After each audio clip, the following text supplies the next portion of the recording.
আজকে আপনাদেরকে দেখাবো রেস্টুরেন্টের হোয়াইট সস পাস্তা কিভাবে বানানো হয়। বানানোর নিয়মটা একটু ভিন্ন, কিন্তু খেতে অনেক বেশি টেস্টি হয়।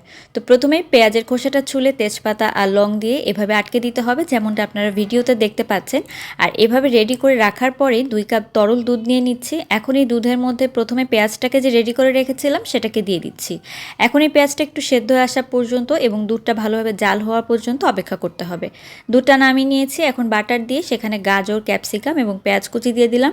হালকা করে একটু ভেজে নিয়ে নামিয়ে নিব। তারপর দিয়ে দিলাম আরও একটু বাটার, তার মধ্যে 2 টেবিল চামচ পরিমাণ দিয়ে দিলাম এখানে ময়দা দেওয়ার পরে কিছুক্ষণের জন্য একটু ভেজে নিতে হবে। তারপর জাল দেওয়া যে দুধটা ছিল সেখান থেকে আমি দুধটা দিয়ে দিলাম। অল্প অল্প করে দুধটা দিবেন আর এরকম করে নাড়তে থাকবেন।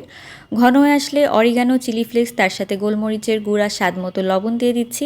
একটু ভালোভাবে মিশিয়ে নেওয়ার পরে এখানে ভেজে রাখা সবজিগুলোকে দিয়ে দিচ্ছি। এখন সবজিগুলোকে ভালোভাবে এই সসের সাথে মিশিয়ে নিতে হবে। তারপর দিয়ে দিব একটুখানি মজরেলা চিজ না থাকলে না দিলেও হবে। তো চিজটা দেওয়ার পরে সেদ্ধ করে রাখা পাস্তাগুলোকে দিয়ে দিচ্ছি। আর পাস্তা দেওয়ার পরে ভালোভাবে এখন নেড়েচেড়ে এটাকে মিশিয়ে নিতে হবে। মেশানো হয়ে গেলে শেষের দিকে লবণটা একটু চেক করে নেবেন, তার সাথে আরও একটু চিজ উপর থেকে আপনাদের পছন্দ মতো দিয়ে নেবেন।